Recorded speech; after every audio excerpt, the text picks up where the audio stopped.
人为贪财身先丧，王八骗钱命早亡，任国奸猾多取巧，美国监狱啃大屌。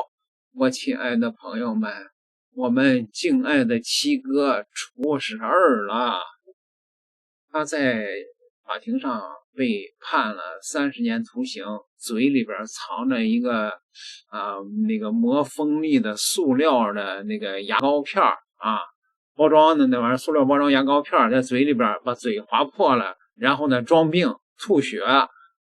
结果呢也没管用。法庭当庭宣判30年，而且是不准减刑不准保释啊！很多人有这个误区，说这个七哥一减刑一保释不就出不来了啊？这个联邦重罪啊，它是在一定级别以上的联邦重罪是不允许减刑和保释的，明白了吗大家啊？所以七哥出来有人给他算扣去他在监狱里的3年得到什么最早也得到2053年啊什么之类的啊，但是呢七哥基本上很难熬过去了，为啥呢？哎呀，传出来的消息是七哥回到了 MDC 那个拘留所以后，遭受到了非人的虐待呀。我们先看美国的这个司法部，美国司法部也报道了郭文贵，司法部的账号说，这个郭文贵领导了一个庞大的计划，从数千名受害者那里窃取了超过10亿美元。美国的律师说呢，郭文贵并不满足于美国给他的众多合法的机会，而是利用了成千上万人对他的信任，就说这是个大骗子。美国的司法部的专题报道，而英国的 BBC 呢也如愿以偿的报道了七哥，因为郭文贵以前的时候老是说全世界的媒体都被老共给控制了，你看看这些主流媒体就是不报道我，你看郭文贵被判刑的这个事儿，这些主流媒体全都报道了， BBC 也报道了。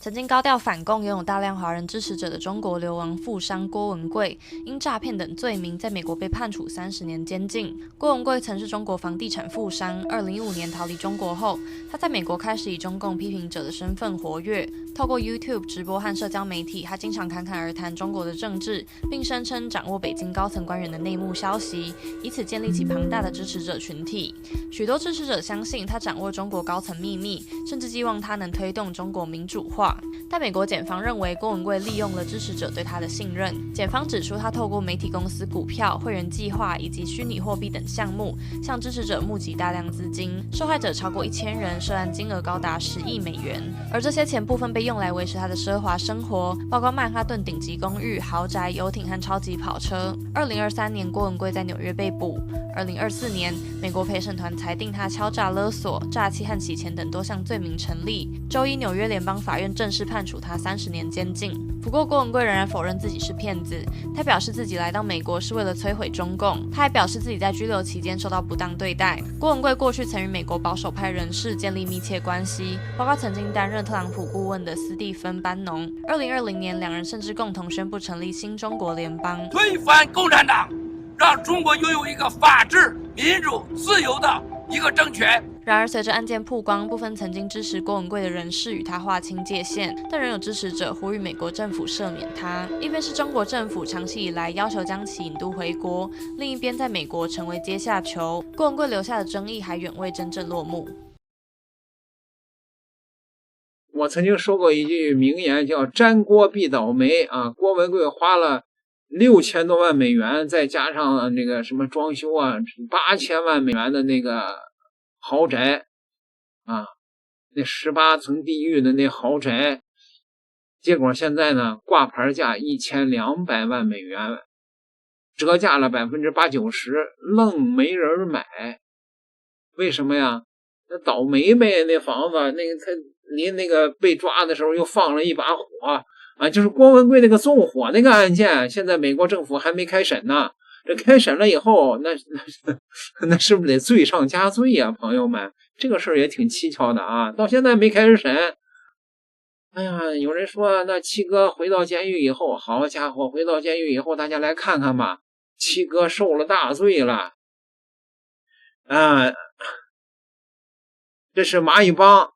自己透露出来的说七哥来电了又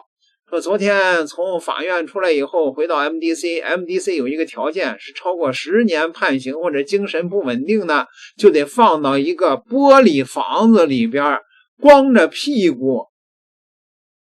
看着一整夜。不是，这个郭文贵是属于2个都占了是吗？一个是精神不稳定，往自己嘴里边塞牙膏片，弄得满嘴是血，一个是判刑30年。哎，七哥这俩条件全占了，就放到一个扒光了啊，把七哥扒光了，然后露着菊花，就是塞到那个玻璃房子去了。我不知道这玻璃房子是不是在那个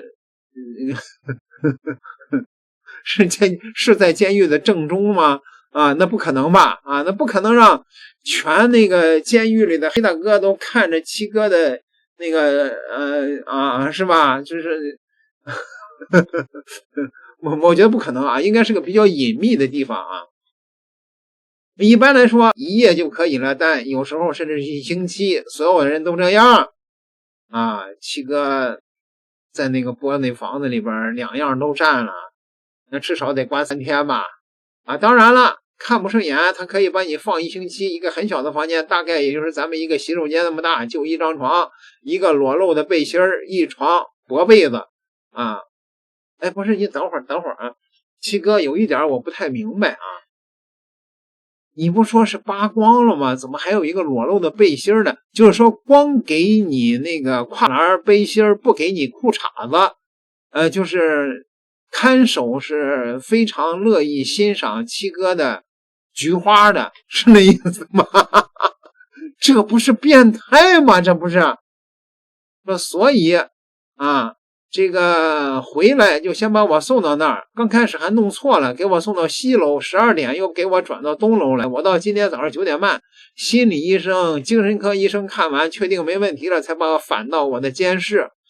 刚回来，我从昨天早上就晕倒，到医院到离开啊，叮当咣当的折腾，没有一次大便，因为所有的地方都没有纸。你看看把七哥给憋的，好家伙！在这个玻璃房里边啊，也没有那个你的意思，在玻璃房里边他也拉不出来的意思吧？啊，说这个还有什么背部的问题啊？这从玻璃房里出来又摔倒了，把嘴又磕破了啊，两者相加啊，不只是这样，我在这里就发生过2次了。我在那个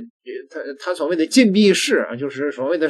禁闭室的时候就晕倒过1次，跟这次一模一样。七哥没问题的，大家放心，一会儿我去看医生。说第二个就是昨天战友的表现和咱们发生的事情，我们在书写历史。哎，你看，哎，七哥都被扒光了，让人家看局了，你还吹牛呢，对吧？这七哥这个吹牛的毛病，那不变成盒的那一刻，永远也改不了。我们在书写历史，大家都不要着急啊，好坏对错不要过早的做决定。遇到这事儿的时候，大家都是2个反应，第一是仇恨，第二是放弃。但成功者有信仰，有追求的人和新中国联邦人字典里没有仇恨，我们永远不追求暴力，也不用仇恨来达到自己的目的，更不会放弃，咱没有这个事儿。恰恰相反，昨天我认为这一切真的是上天的安排，让美国法律看到发生了什么，让世界媒体报道什么，世界的法律体系发生了什么， MDC 发生了什么，在我们身上整个案子发生了什么，还有共产党到底在美国有多大的力量。哎呀，这个七哥呀，这所有的从这个美国的法庭一直到监狱里的这些人把你扒光了扔到玻璃房子里边，这都是共产党的锅是吗？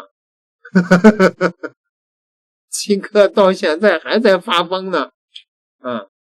我这回真的就是小兵张嘎亲自施法。不是，我不太明白，不是小兵张嘎是法师吗？还亲自施法？哎呀，这个疯老七呀，效果极好啊，咱们走着瞧。还是那句话，如果我们是灭共的，我们就不会在这件事上倒下如果我们不是灭共的什么事儿就能让我倒下好吧。后边咱要换成七哥的口吻来说啊。战友们，我从昨天到现在找不出来一个词来形容战友我的这份感觉，实际上我不用说都能感觉到昨天到听的那种感受无比的温暖，我真的像无数个手在拥抱着我一样。实际上我在听上的一只耳朵都听不见眼睛也看不清楚但我不想那么 low 好像装病一样。我装什么病？我装什么病我一定会回家的，我有什么好装病的？但我硬撑着，就是因为